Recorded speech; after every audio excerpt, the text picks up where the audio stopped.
Houston, yeah. Houston, yeah. Houston, yeah. Houston, yeah. Yes, so, yeah. Actually, the weather said no. Yeah. Damn, Chef Al, is that you cooking over In there? this video, I'll attempt to spend $100 on street food here in Shanghai, China. Shanghai is China's electric mega city.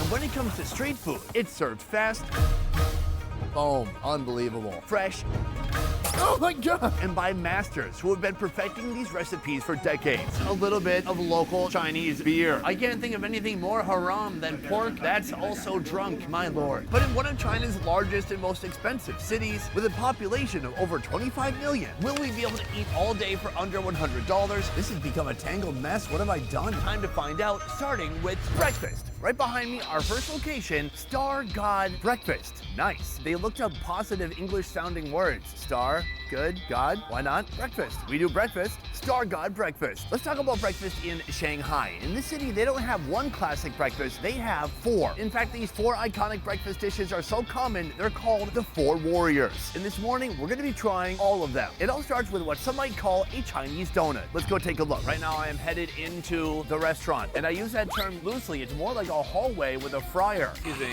Sorry, pardon me. Thank you. Right here, a ton of the different fried offerings available here, but we are focused on this, Youqiao. My guy right here is the donut maker, and right here we have the donut dough in the shape of an L. First he hits it with a little bit of flour, and then he has his rolling pin ready to go. He gives it a bit of a spank, then he puts on even more flour. From here he uses a cleaver, a meat cleaver, or shall I say, a dough cleaver? Here he's slicing off perfect portions of dough. Look at this guy move. From here, the dough gets elongated. He stacks one on top of the other and presses them with chopsticks. He gives it a little bit of a swirl, and then he drops that into the oil. Once it's done frying, it heads here to this drip basket. Let's try one now. Right here we have our fresh Chinese donut, or Youqiao, coming in at 42 cents. It is so hot, and you see the steam pouring out of it. Now that is a sight to see. Let me remind you, this is breakfast 1 of 4, and this is as simple as it gets. From here, they get more and more complex. You'll see soon, but first, let's start with this.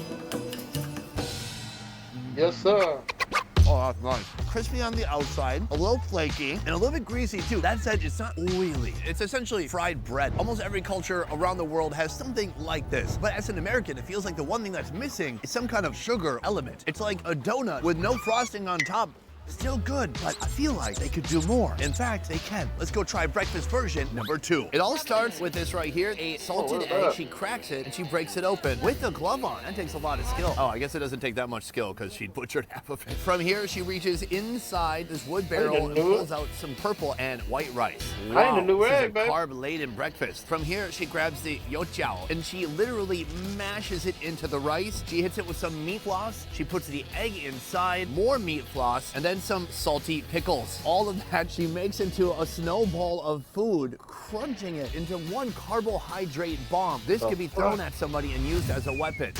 In the end, this is the final product. Boom, it's breakfast number 2, right here coming in at $1.41. I have never seen anything like it. It's like a Chinese arancini, kind of. Love it?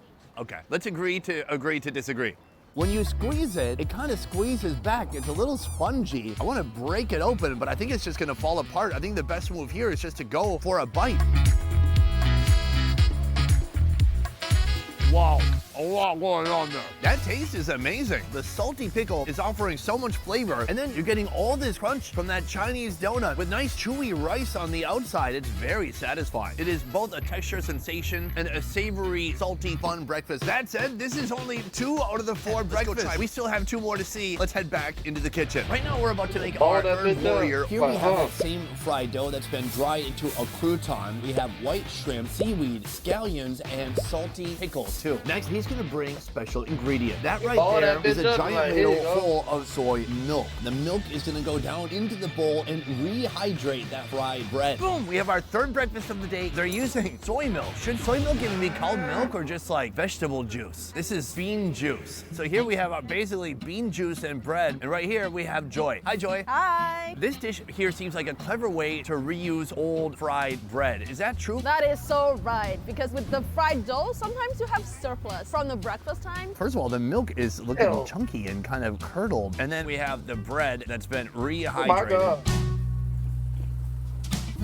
The Can't first eat two that. warriors, I was much more sure about. This is a warrior that they just gave like a pocket knife to, and they said, do your best. See what I'm saying here? Totally. It is acquired taste for many. I grew up drinking a sweet version, savory version. This is one of a kind. The nice part about it is it is kind of warm and can't get creamy. past I gotta the say, fun to frozen try. sauce. Not my Oh my favorite. God. But that is just 3/4 of our warriors. From here, we're going to one more location where we're gonna try Shanghai's final breakfast contender. Let's move. Phew. Here we go. Upon entering, you can see delicious bread frying. Here they have golden breads of all kinds. And here we're gonna see how he makes the sesame pancake. It all starts with the dough. He takes a mixture of sugar, he puts that inside, and then he seals it shut. He grabs his trusty rolling pin and he rolls it flat. Wow, look at this guy gonna work. try From about here he this, hits it with a little bit of oil, and then he hits it with some white sesame seeds. He hits it with a little bit of water. Boom, just by hand, he sticks it to the oven. This is kind of a Chinese version of a tandoor oven. There's coals on the bottom, and then right here we have that bread. Time has passed, and he's reaching into the oven. That looks extremely delicious. The only thing left to do now is to give it a try. Breakfast number 4, right here, the 4th horseman. After this, I've completed the quadrilogy. All 4 breakfasts in one morning. This is the sesame seed pancake. I would just call it bread stuffed with sugar. Oh, it's like a beautiful bread. And then the sugar, where is the sugar? The sugar is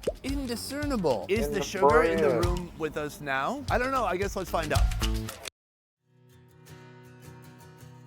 They focus should've been intensely. the They thrive on bread. routine. Sometimes they respond in ways you don't expect. Seeing signs of autism in your child, we're here to The sugar is an abstract idea. It's mildly sweet. It's about as sweet as American white Wonder Bread, but that's about it. But what I do like about this is that it's basically fresh baked bread. Baked over coals in an oven, he pulls it out and seconds later, you're eating it. That said, that is just my review. A review of a man who's traveled the world, who's become old and jaded. I personally would like a second point of view from somebody who has fresh eyes. Hey kid, do you wanna try this? See, this is what I need. Someone with fresh eyes. I didn't think of just sucking on the bread for 10 minutes. Is it yummy? No! A harsher critic than me. I can't believe it. Okay, thank you. Mwah. Bye. So that is the sesame seed pancake, but inside this stall, they're also serving up another special treat. Let me show you. Bonus food. Right here we have a radish pancake. They call everything here a pancake. Basically, it's a fried radish treat.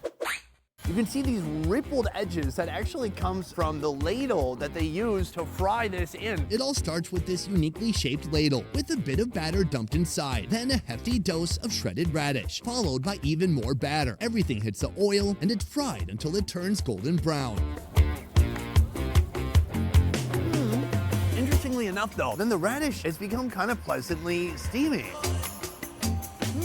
The radish itself is somehow a little bit starchy. It almost feels like eating a softer, sweeter potato. Plus, in this cold weather, this is super hot. Every bite is crunchy and steamy at the same time. I wanted to be cynical, but in the end, this is one of the better things we've tried so far today. So with breakfast complete, it is time to head on to lunch and then eventually dinner. The food from here is gonna change, transform, and become much more substantial. Foods that include the dumpling Shanghai is famous for, xiao lang bao, or the soup dumpling. Behind me, our next destination. Here we're gonna be trying lunch at a place called, well, I think you can see for yourself. Yeah, I don't think I need to read it to you. Obviously, you're not illiterate.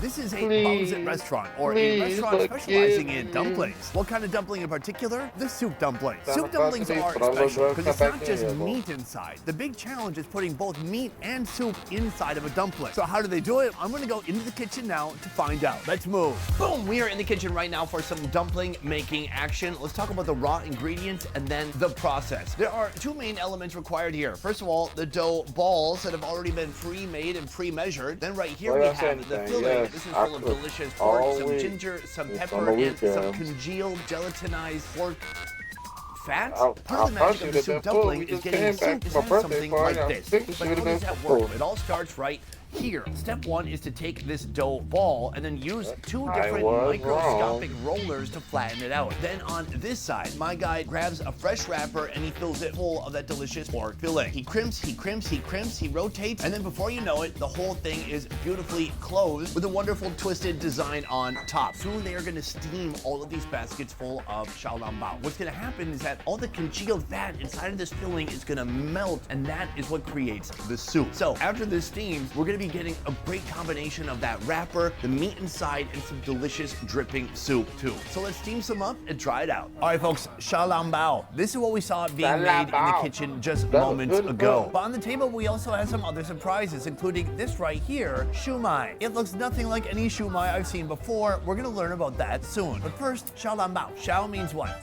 Small, Long means this very steamer, and bao. the bun. And you actually have to be careful when eating foods like this Some because if you bite down too confidently, it could explode hot napalm into your mouth. Absolutely right. That is a common rookie mistake. Can you walk me through the process of eating xiaolongbao? Let's dig it. Very Xiaolongbao. gently lift one up from the top. Let's dip it in the vinegar. From the side, take a small bite. This is where you could either suck out the soup or scoop out those broth. Now it's time to dig in. So that soup is hot Let as me tell fuck you, in I there. never would have thought of eating it that way in 1,000 years. I would have gone like this.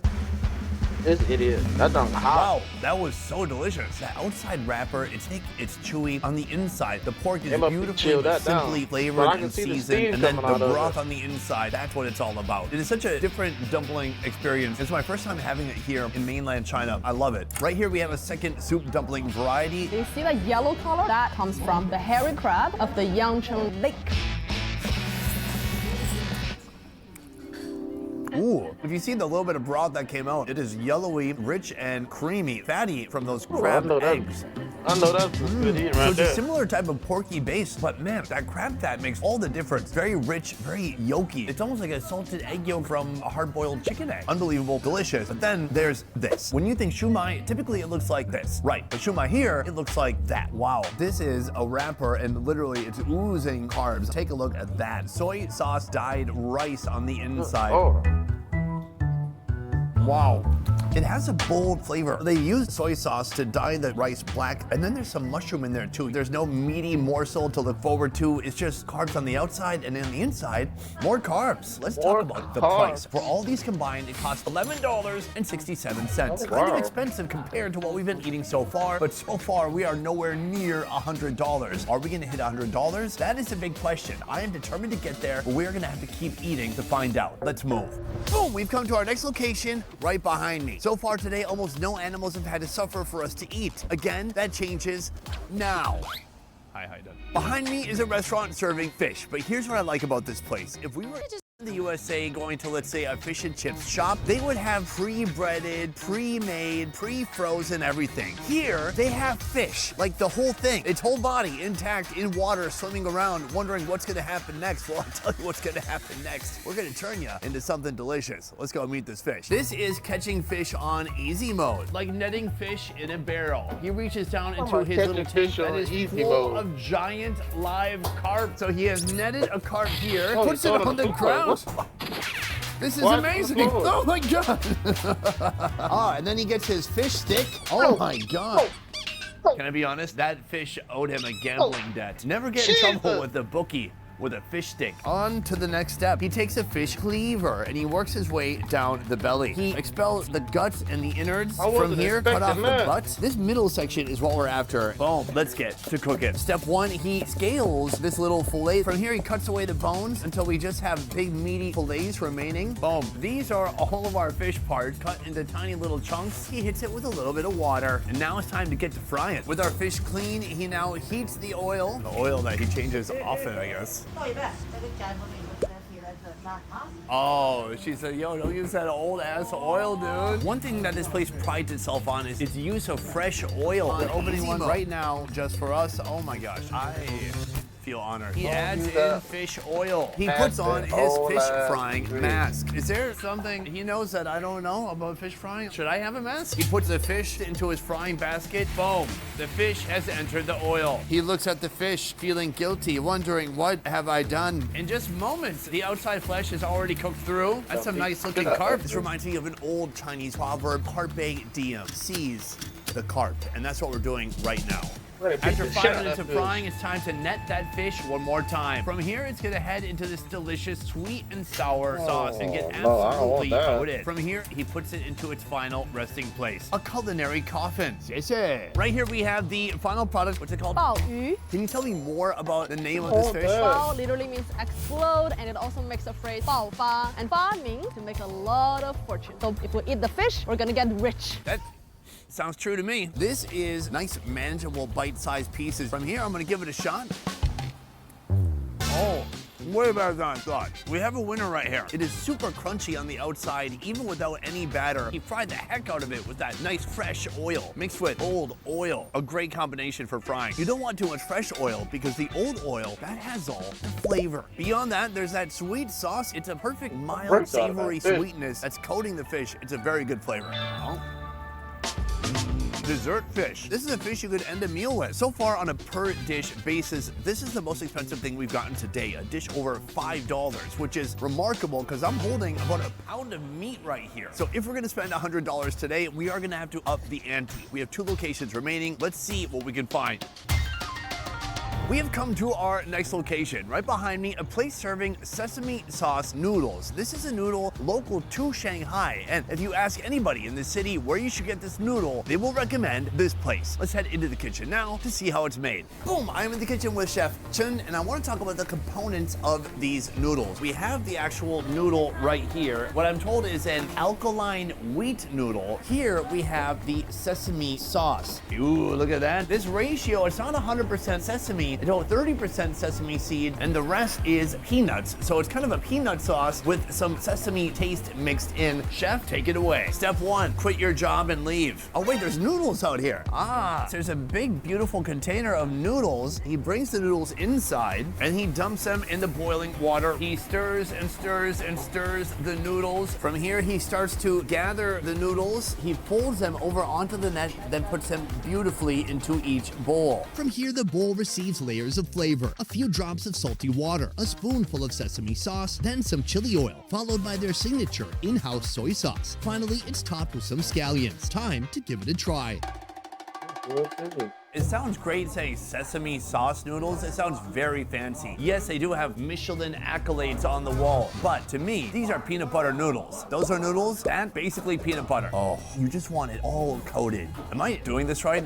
Absolutely. The whole thing about having noodle in Shanghai Yeah, with all these absolutely. sauces is to mix them very, very well. This looks insane. I've never seen noodles where you could literally pick up the whole dish with one chopstick. You can try picking up the noodles one after another, dip it in the sauce. Dip it in what sauce? Is this some kind of new Chinese diet? Oh my god. There we go. A big, delicious bite to sink my teeth into. Huh.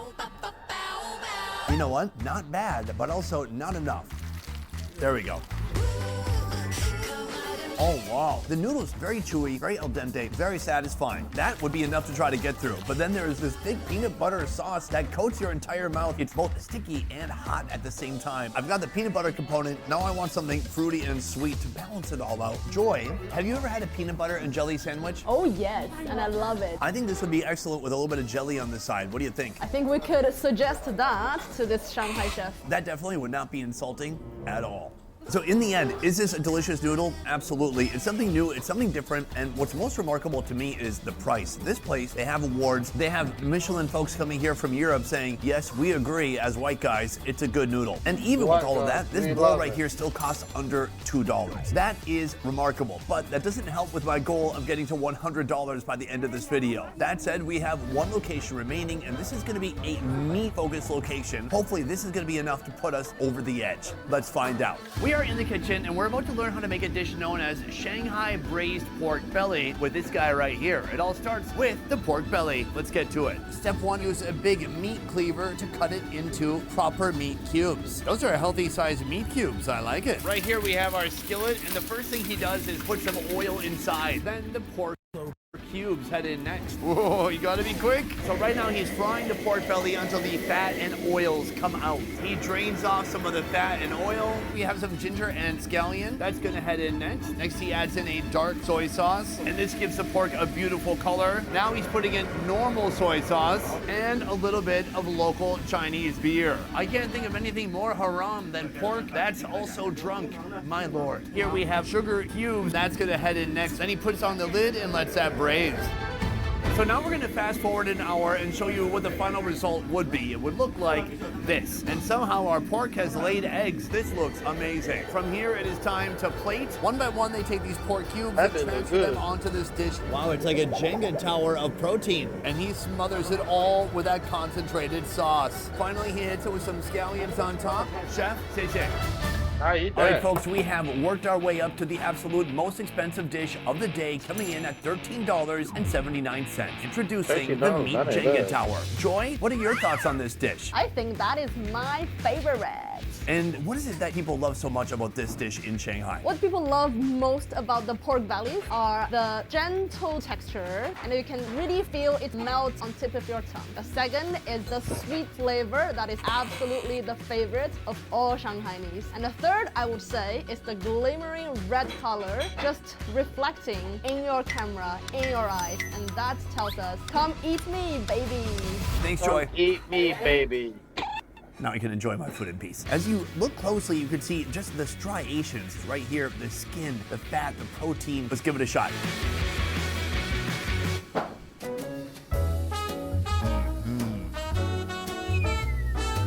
Oh, it's so good. So tender, and that sauce has become just a thick, sweet glaze surrounding the pork belly. There's a definite distinction in textures as you're chewing through this. The skin is a little bit chewy to get through, then the fat has become very gelatinous, then the meat a little bit more dense, but still very, very soft. It is pork belly that melts on your tongue. Each new bite is like meeting an old friend. It tastes of something new but nostalgia at the same time. Shanghai food definitely has its own culinary identity. Foods here, they're pork heavy, carb heavy, and a lot of them are laden with oil. Foods here can also be very sweet, but the most remarkable things about food in Shanghai is the affordability. This is the financial hub of China, and still the foods are incredibly inexpensive. So the question is, did I eat enough volume today to get all the way up to $100? We know how to Well, we're gonna fucking add up subtract. everything and let you know soon. But first, I want to talk about a problem a lot of people have when they come to Shanghai. When traveling to Shanghai, like it can be 64, difficult to get around, to 64 communicate, and to find the best food spots. And if you don't plan ahead, it can be easy to waste your time here. Fortunately, I have a solution for you. The solution is Lost Plate Food Tours. Joy. Before we go, I want to let you know how much we spent on food throughout the day. Today we went to 6 different locations and tried 11 different foods. almost In got almost any other city with over 5 million people, that would add up to a heck of a lot of money. But today it only cost me $36.60. That's pretty crazy. So if you had to pick one food from today that was your absolute favorite, which would it be? For me, it will be the pork belly. It's a tough choice, but for me, I would say that fried fish. But that is just my opinion, guys. Let me know downstairs in the comments below which food from today, if you could just choose one, would be your pick. Otherwise, that is it for this video, guys. Thank you so much for watching. I'll see you next time. Peace. Bye. Peace.